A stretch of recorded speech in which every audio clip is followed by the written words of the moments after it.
Well, Happy New Year, everybody. Hope you're keeping warm. A few weeks ago I said that 2014 could be a breakthrough year for America. Think about it. 5 years ago, this month, our economy was shedding 800,000 jobs, just in 1 month. But as Americans buckled down and worked hard and sacrificed, we began to come back. And our businesses have created more than 8 million new jobs since we hit the bottom. Our auto industry's gone from bust to boom. Manufacturing's rebounding, the housing market's rebounding, stock markets are restoring retirement accounts. The promise of energy independence is actually in sight. Healthcare costs eat up less of our economy. Over the past 4 years, costs have grown at the slowest rate on record. And since I took office, we've cut our deficits by more than half. So America's getting stronger, and we've made progress. And the economy is growing, and we've got to do more to make sure that all Americans share in that growth. We've got to help our businesses create more jobs. We've got to make sure those jobs offer the wages and benefits that let families rebuild a little security. In other words, we've got to make sure that this recovery leaves nobody behind. And we've got a lot of work to do on that front. The good news is I'm optimistic we can do it if we do it together. Before the holidays, both parties compromised on a budget that lifts some of the drag that's been on the economy from these indiscriminate cuts we call sequester. And as a consequence, this year, we may see more stability when it comes to economic growth. And I think I'm not alone in saying that we are all grateful in the new year that we won't have another partisan shutdown, hopefully, going forward. So that was a good sign. And we should build on that progress with what I said should be the first order of business in 2014. And that is extending insurance for the unemployed.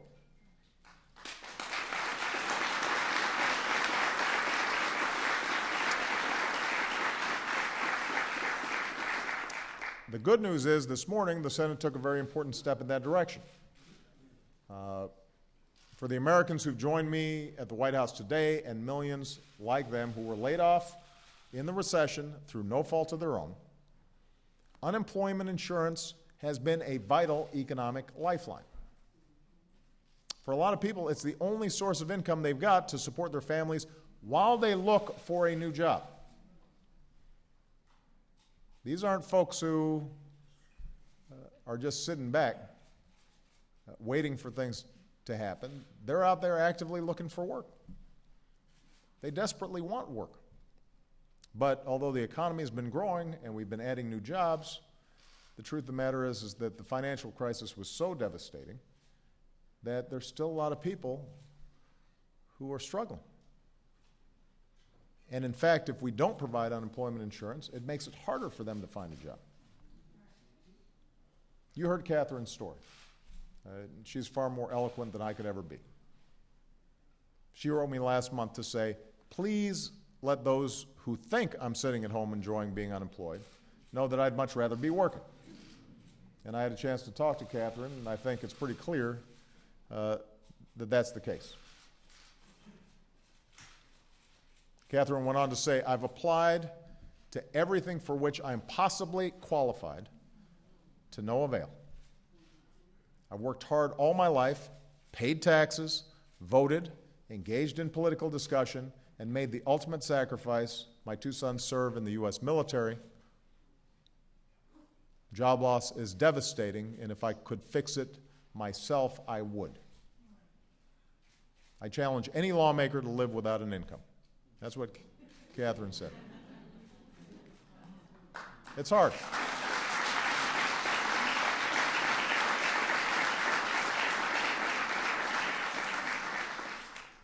So when we've got the mom of 2 of our troops who is working hard out there but is having to wear a coat inside the house,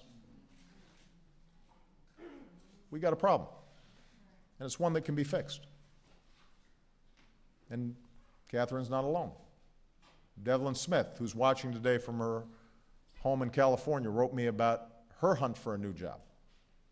Since she was laid off 13 months ago, she sent out hundreds of resumes. She's volunteered. She's done seasonal work. She doesn't want to just be sitting around the house. She's been taking online courses to learn new skills. Without unemployment insurance, though, she won't be able to pay for her car or her cell phone, which makes the job hunt that much harder. And Devlin wrote to me and said, "I've wanted nothing more than to find a new full-time job, and I've dedicated every day to that mission. I'm asking you to advocate for me and the millions like me who need our extended unemployment benefits to make ends meet." So I just want everybody to understand, this is not an abstraction. These are not statistics. These are your neighbors, your friends, your family members. It could at some point be any of us. That's why we set up a system of unemployment insurance. The notion was everybody is making a contribution because you don't know when the business cycle or an economic crisis might make any of us vulnerable. And this insurance helps keep food on the table while Dad is sending out resumes. It helps Mom pay the rent while she's learning new skills to earn that new job. It provides that extra bit of security so that losing your job doesn't mean that you have to lose your house or everything you've worked so hard to build for years. We make this promise to our fellow Americans who are working hard to get back on their feet, because when times get tough, we are not a people who say you're on your own. We're people who believe that we're all in it together. And we know, there but the grace of God go I.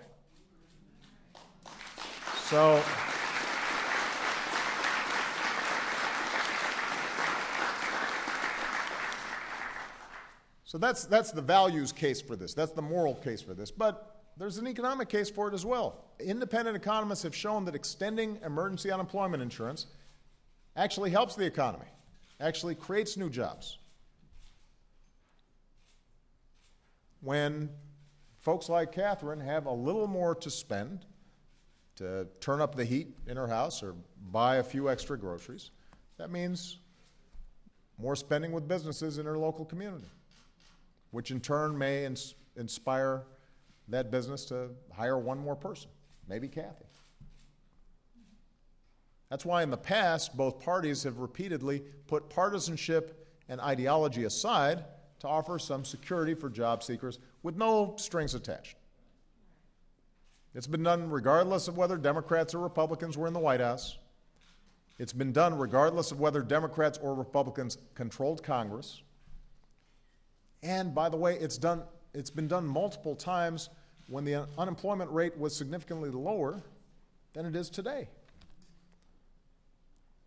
And what's important to keep in mind also is that the recovery in a big country like the United States is going to be somewhat uneven. So there's some states that have a 2.5 unemployment rate, and then there's some places that may still have a 7, 8, 9% unemployment rate.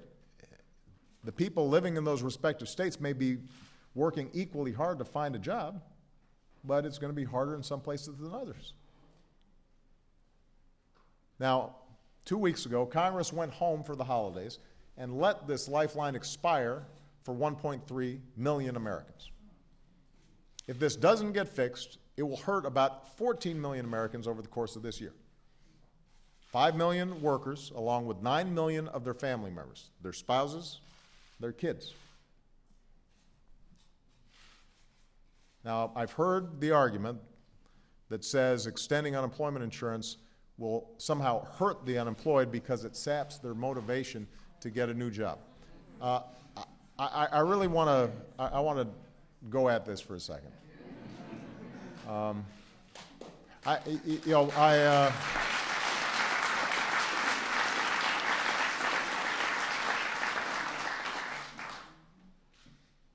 That really sells the American people short. I meet a lot of people as President of the United States and as a candidate for President of the United States. and as a U.S. Senator, and as a state senator, I meet a lot of people.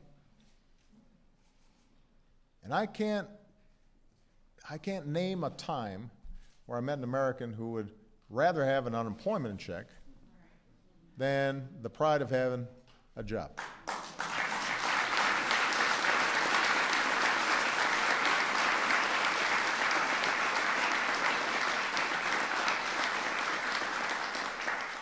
The long-term unemployed are not lazy. They're not lacking in motivation. They're coping with the aftermath of the worst economic crisis in generations. In some cases, they may have a skills mismatch. Right? They may have been doing a certain job for 20 years. Suddenly, they lose that job. They may be an older worker, may have to get retrained. It's hard. Sometimes employers will discriminate if you've been out of work for a while. They decide, well, we're not sure we want to hire you. We'd rather hire somebody who's still working right now. So it's hard out there. There are a lot of our friends, a lot of our neighbors who've lost their jobs, and they are working their tails off every single day trying to find a new job. Now, as the job market keeps getting better, more and more of these folks will find work. But in the meantime, the insurance keeps them from falling off a cliff. It makes sure they can pay their car note to go to that interview. It makes sure they can pay their cell phone bill so that if somebody calls back for an interview, they can answer it. And Catherine explained this. Catherine, in the letter that she wrote to me, said, do folks really think that cutting this benefit will make someone hire me? I mean, that's not how employers are thinking. So letting unemployment insurance expire for millions of Americans is wrong. Congress should make things right. I'm very appreciative that they're on their way to doing just that, thanks to the bipartisan work of two senators. You had a Democrat from Rhode Island, Senator Reid, and you had a conservative Republican from Nevada, Senator Heller. And despite their political differences, they worked together on a plan to extend unemployment insurance at least for 3 months temporarily while we figure out a longer-term solution. And this morning, a bipartisan majority of senators agreed to allow this common-sense provision to at least move forward in the process. Now, the Senate's a complicated place, so just because they agreed on this vote, all they've agreed to so far is that we're actually going to be able to have a vote on it. They haven't actually passed it. So we've got to get this across the finish line without obstruction or delay, and we need the House of Representatives to be able to vote for it as well. And that's the bottom line.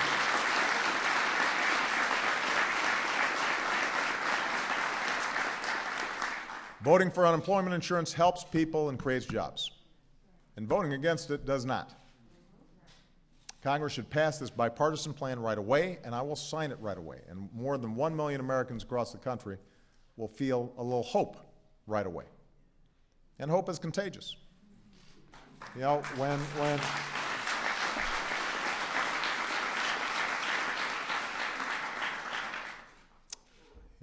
Catherine has a little bit more confidence about her situation, when she finds a job, she's going to be able to help somebody down the line, maybe who's also down on their luck.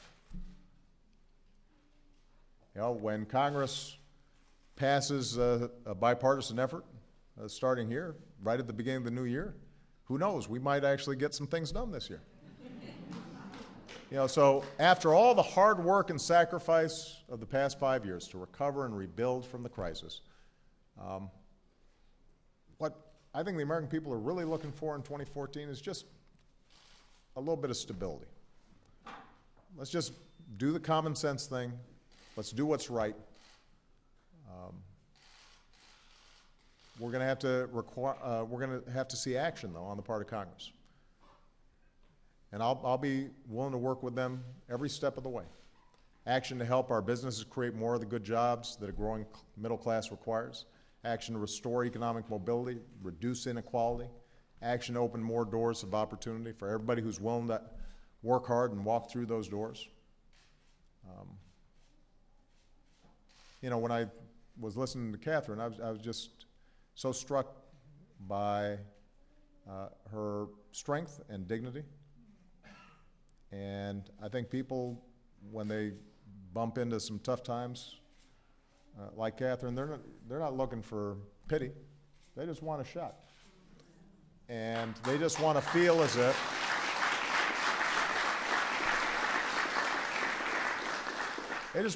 if you know what, as a part of this country, as a part of their communities, that if misfortune strikes, all the things that they've done in the past, all the hard work they've done raising children and paying taxes and working hard, you know, that counts for something. And that folks aren't suddenly just going to dismiss their concerns, but they're going to rally behind them. That's not too much to ask. That's who we are as Americans. That's what built this country. That's what I want to promote. So thank you very much, everybody. Let's get to work. Let's get this done. I appreciate it.